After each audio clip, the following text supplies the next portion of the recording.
समय की बात है जब एक दूरस्थ पहाड़ी इलाके में दुखपुर नामक राज्य था। वहाँ का राजा अत्याचारी, लालची और संवेदन शून्य था। राजा अपनी सत्ता के नशे में चूर था। वो किसी की सुनता नहीं था, ना प्रजा की ना मंत्रियों की। महाराज, मेरी बेटी का विवाह तय हुआ है, पर पिछले वर्षा न होने से सारी फसल बर्बाद हो गई। घर में एक दाना भी नहीं बचा। कृपा करिए, थोड़ा सहयोग मिल जाए तो बेटी की डोली उठ सके, वरना। तुम्हारी बेटी तो क्या उसका विवाह तुम करो? मैं क्या हर किसी के घर शादी करवाने बैठा हूँ? राज्य चलाना मेरा काम है, लोगों को रोने सुनना नहीं। तुम्हारे जैसे सैकड़ों आते हैं रोने। मैं कोई धर्मशाला नहीं चला रहा, समझे? महाराज क्षमा करें, ये केवल एक किसान की समस्या नहीं, बल्कि पूरे राज्य की व्यथा है।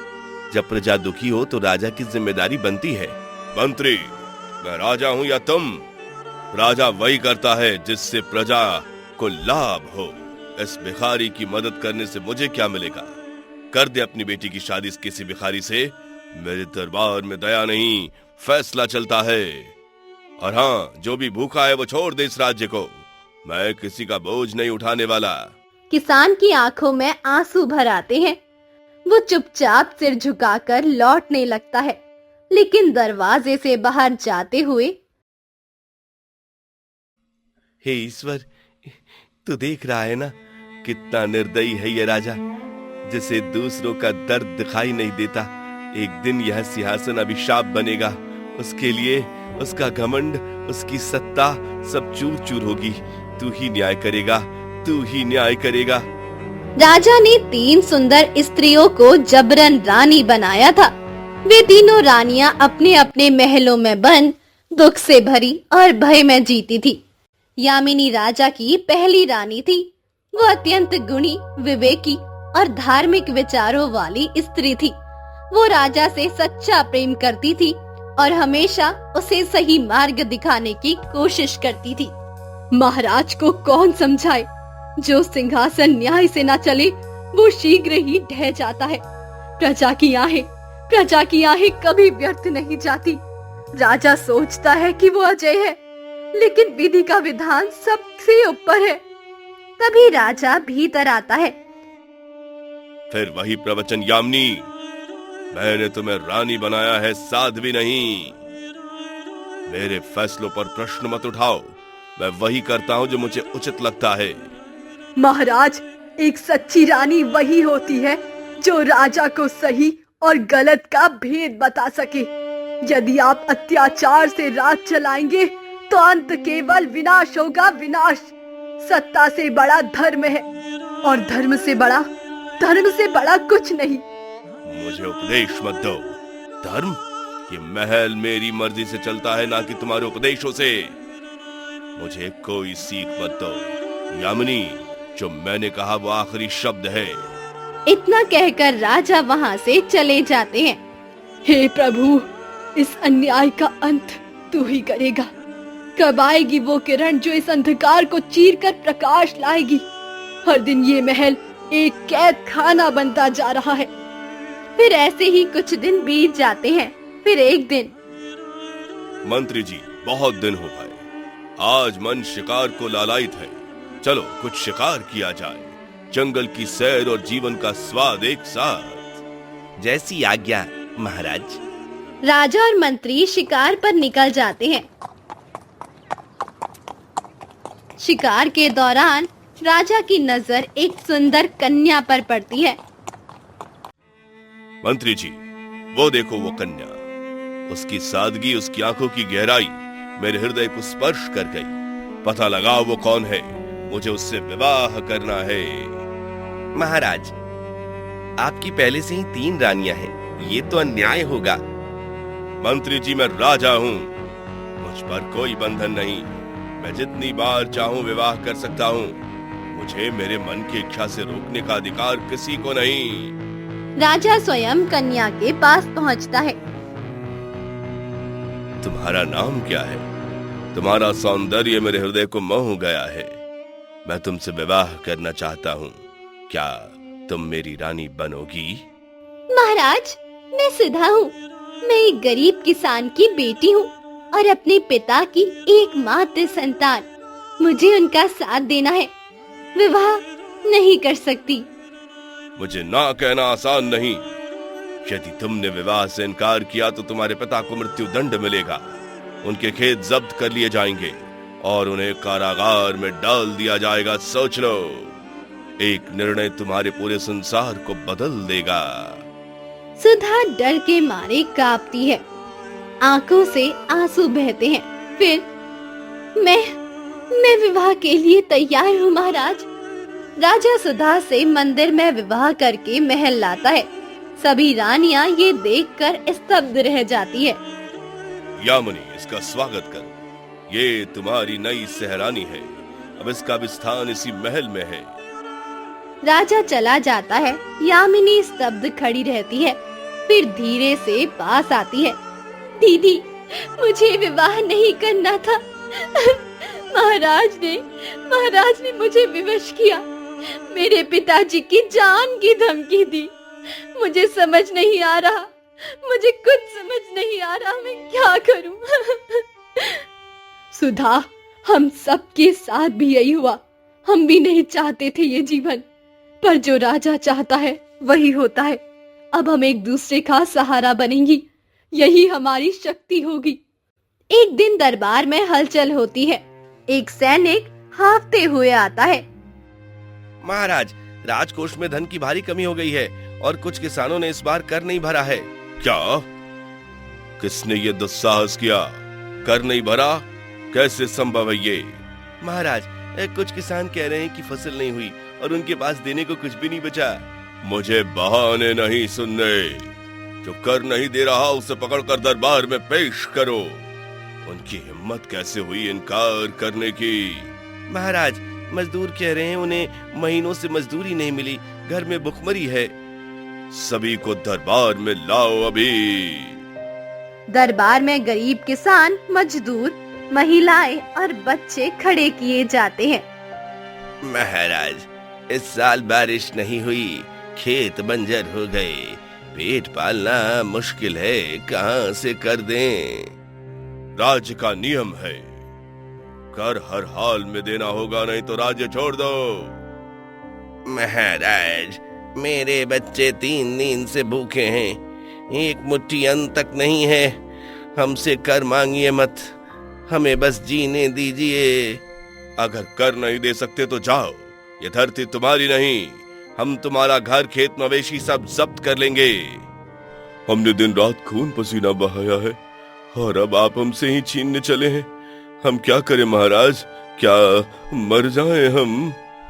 जो विरोध करेगा वह जेल जाएगा, जो रोएगा वो सजा पाएगा। मैं राजा हूँ, दया नहीं दिखाता। उसी रात पहाड़ियों से अजीब राक्षसी चीख सुनाई देती है। गांव में अफरा तफरी मचती है। लोग घरों से बाहर आ जाते हैं। फिर से वही चीख, वो राक्षस लौट आया है। अब तो भगवान ही मालिक है। कहते हैं जो उसकी ओर गया कभी वापस नहीं आया। अब क्या करे, भाग भी नहीं सकते, बच भी नहीं सकते।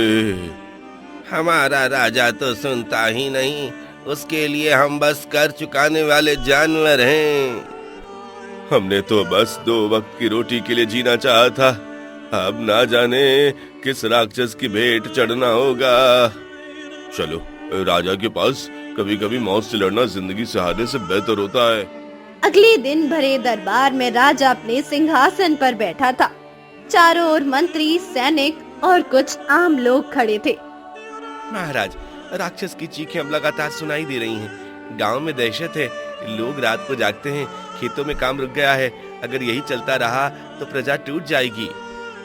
सैनिकों की संख्या सीमित है महाराज, और वो राक्षस क्षेत्र में जाने से डरते हैं। यह तो वाकई गंभीर समस्या है। राज्य की शांति खतरे में है और हम हाथ पर हाथ धरे नहीं बैठे रह सकते। एक उपाय है, जो प्रजा कर नहीं देती उसे राक्षस से लड़ने के लिए भेजा जाए। दरबार में अचानक सन्नाटा छा जाता है। मंत्री चौंक कर राजा की ओर देखते हैं। महाराज, यह उचित होगा क्या? वो निर्धन असहाय लोग हैं।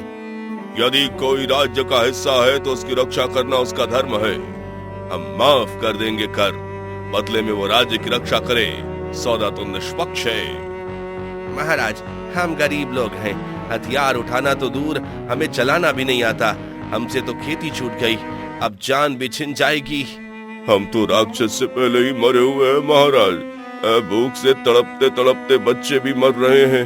अब क्या हम उन्हें राक्षस की भेंट चढ़ा दें? जो कर नहीं देगा उसे यही करना होगा। राज्य को बचाना सबका कर्तव्य है। जो पीछे हटेगा उसे जेल मिलेगी या मौत। महाराज, कहीं ये निर्णय आपकी प्रजा से विश्वास न छीन ले। मैं राजा हूँ और राज्य की रक्षा के लिए जो भी करना पड़े करूंगा। सैनिक कम है, साधन सीमित है, तो प्रजा को हथियार बनाना पड़ेगा। गांव वाले एक दूसरे की ओर देखते हैं, कुछ जमीन की ओर नजरें झुकाए हुए, कुछ रोते हुए। महाराज, अगर आपकी यही आज्ञा है तो हम जाएंगे, पर याद रखिए राक्षस से पहले हमें अपनों की बेरुखी मार चुकी है।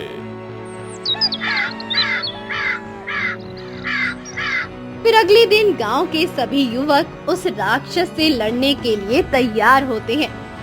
माँ, मुझे भेजा जा रहा है राक्षस के पास। मैं मर भी जाऊं तो रोना मत, शायद मेरी मौत से कोई और बच जाए। भैया, तू लौट कर आना। कोई ताबीज नहीं, कोई वचन नहीं मानूंगी, बस तू लौट कर आना भैया। बहन, तेरे हाथ पीले करने का सपना रह गया, पर मैं राजा की मर्जी के आगे कुछ नहीं कर सकता। अब लौटूंगा नहीं, कुछ नहीं कह सकता मैं। हमने राजा को समझाया था भगवान, वो तो यमराज निकला। अब जवान बेटे खोकर खेत क्या, दिल भी बंजर हो गया। सैकड़ों युवक, जिनमें कई विवाहित और कुछ तो किशोर थे, लौटकर कभी नहीं आए। ये बलिदान राजा के लिए मात्र संख्या थी। वहीं वीरू, एक अनाथ किशोर, इसके माता पिता कर नहीं देने के वजह से वे दोनों ने खुदकुशी कर ली थी। मैंने माँ पिताजी को खो दिया। राजा ने उनका कर नहीं माफ किया। अब एक एक करके सारे गांव वाले भी मारे जा रहे हैं। मुझे कुछ करना होगा। उस राक्षस के बारे में पता करना होगा। क्या राक्षस वाकई खून का प्यासा है या हमारे राजा की तरह बस सत्ता का भूखा है?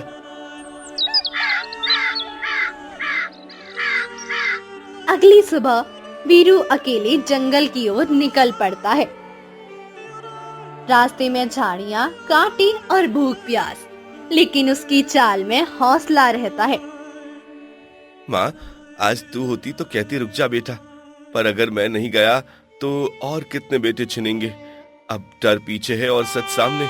मुझे हौसला देना माँ, मैं पूरे गांव वाले को इंसाफ दिलाना चाहता हूँ। वीरू एक गुफा के पास पहुँचता है। वहाँ से कर रहा और चीखों की आवाजें आती है। वो झुककर धीरे धीरे अंदर जाता है। अंदर गुफा में एक विशालकाय राक्षस पड़ा था। उसके शरीर पर बड़े बड़े घाव हैं। एक जगह से खून बह रहा था, जिस वजह से राक्षस कर रहा था। आंखें बंद है, लेकिन उसकी आवाज गूंजती है। कोई है? मुझे मत छेड़ो, ये तकलीफ, ये चीखें मैं नहीं चाहता था किसी को डराना। ये तो रो रहा है, ये तो इंसानों की तरह। वीरू स्तब्ध, लेकिन फिर साहस जुटाकर बाहर जाता है और कुछ औषधीय पौधे तोड़कर वापस आता है और धीरे धीरे उसके पास जाता है। रुक जा और आगे मत बढ़, मैं तुझे चीर कर रख दूंगा। राक्षस उसे देखकर हमला करने को उठता है। मैं तुम्हें नुकसान पहुंचाने नहीं आया। देखो, मेरे हाथ में हथियार नहीं, बस ये औषधियां हैं। मैं बस तुम्हारा घाव ठीक करना चाहता हूँ। राक्षस ठहर जाता है। उसकी आंखें वीरू को मासूमियत से देखती है। भारी सांसें अब धीरे होती है। कई वर्षों में पहली बार किसी ने मेरे दर्द पर ध्यान दिया। तो कौन है बालक? मैं एक अनाथ हूँ। इस राज्य की कठोरता ने मेरे माता पिता को छीन लिए, और अब मैं जानना चाहता हूँ कि तुम कौन हो। तुम राक्षस नहीं लगते। मैं कभी राक्षस नहीं था, मैं एक साधु था। 100 वर्षों पहले हिमगिरी के तल में एक आश्रम था मेरा। मैं ध्यान करता था, तप करता था, किसी को हानि नहीं पहुंचाई थी। फिर ये स्वरूप, ये पीड़ा क्यों? तब इस भूमि पर एक राजा राज करता था, लालची भयभीत। उसे भय था कि मेरी तप उसकी सत्ता को कमजोर करेगा। उसने छल किया, मेरी साधना भंग की और मुझे श्रापित कर इस शरीर में कैद कर दिया। अब मैं ना मर सकता हूँ ना जी सकता हूँ। हाँ, मेरे राज्य में भी राजे से सभी परेशान हैं। वो किसी गरीब का दुख नहीं समझते। तुम नहीं जानते, इसी राजा के पूर्वजों ने मुझे श्राप देकर इस शरीर में बंद करवाया है। इसी वजह से मैं इस राज्य के वंश को खत्म करना चाहता हूँ। पर इस राज्य में उस राजा के साथ और भी कई निर्दोष लोग हैं। तुम उस सभी को हानि पहुंचा रहे हो। किसी एक की गलती की सजा तुम पूरे राज्य को क्यों दे रहे हो? तुम ठीक कहते हो। हाँ, और इस राज्य का पतन केवल उसकी क्रूरता से नहीं बल्कि उसके मन के विकारों से हुआ है। राजा का हृदय शुष्क हो गया है और उसकी रानियां वे इस महल की सबसे बड़ी कैदी हैं। रानियां कैदी मतलब? उनमें से एक है यामिनी। जिस दिन यामिनी ने अपने सत्य को पहचाना, यह राज्य बदल सकता है। वो परिवर्तन के चिंगारी है जिसे राजा ने पर्दे के पीछे कैद कर रखा है।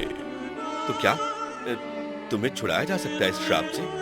मेरा श्राप तब तक नहीं टूटेगा जब तक कोई निस्वार्थ भाव से मेरी पीड़ा को समझकर उस तालाब से मुकुट नहीं लाता जो जल में छिपा है। मैं इस श्राप को खत्म करने के लिए कुछ भी कर सकता हूँ। ये युद्ध अब मेरा है। तुम्हारी पीड़ा अब सिर्फ तुम्हारी नहीं रही, और यामिनी रानी का भविष्य इस राज्य का भविष्य है। मैं वो मुकुट लाऊंगा, चाहे इसके लिए मुझे अपने अंत से भी क्यों ना गुजरना पड़े। मुकुट पाना कोई आसान कार्य नहीं है वीरू। ये सिर्फ एक वस्तु नहीं, ये बलिदान की कसौटी है। तुम्हें उन परीक्षाओं से गुजरना होगा जो न केवल शरीर बल्कि आत्मा को भी झकझोर देंगी। डरो मत, पर जान लो, बहुत कम लोग लौटे हैं इस मार्ग से मुकुट के साथ। मैं परीक्षा से नहीं डरता। अगर मेरी नीयत सच्ची है और मेरे कदम डगमगाए नहीं, तो कोई भी राह मुझे रोक नहीं सकती। मैं तैयार हूँ हर परीक्षा के लिए। धीरे धीरे गुफा का द्वार खुलता है। रहस्यमय रोशनी फैलती है। वीरू मुकुट की ओर बढ़ रहा होता है। पानी, थोड़ी रोटी, कुछ भी। 7 दिन हो गए। मैं मर जाऊंगा। ये तो वही है, वही राजा जिसने हमारी जमीन छीन ली थी, जिसके कारण माँ पिता अपमान से मर गए। अब तू भूखा है, प्यासा और तड़प रहा है। शायद यही तेरा न्याय है, तो इसी लायक है। वीरू के पास कुछ सूखे फल और एक पानी की छोटी चमचमाती शीशी थी, जो उसे अंतिम ऊर्जा के लिए दी गई थी। वीरू उस पुरुष को गौर से देखता है। उसकी निगाहें पहचानने लगती है। अगर मैं भी इन्हीं की तरह बन गया तो मैं क्या बदला? क्या बदले का नाम ही न्याय है? नहीं, जो जहर पीकर भी मुस्कुराए वही सच्चा विजेता होता है। फिर वो बचा हुआ खाना भी दे देता है। तू कौन है? कौन है? क्यों? मैं कोई नहीं, पर आज से मैं इंसान हूँ, और शायद तुम भी। अचानक वो सारे दृश्य गायब हो जाते हैं, जिसमें एक महिला डूब रही होती है और ठीक बगल में एक बड़े पत्ते पर सोना, चांदी और बहुमूल्य रत्न जेवरात डूबते जा रहे हैं। ये क्या, कोई डूब रहा है? और ये खजाना? वो कुछ कदम आगे बढ़ता है। उसका चेहरा दुविधा में था। वीरू, सोच, कितना धन है वहाँ। तेरे पिता गरीबी में तड़प कर मर गए। तेरे पास खजाना होगा तो तू कभी किसी को मोहताज नहीं रहेगा। राजा बन सकता है। एक झोपड़ी से महल तक का सफर बस एक कदम दूर है। लेकिन उस स्त्री का क्या?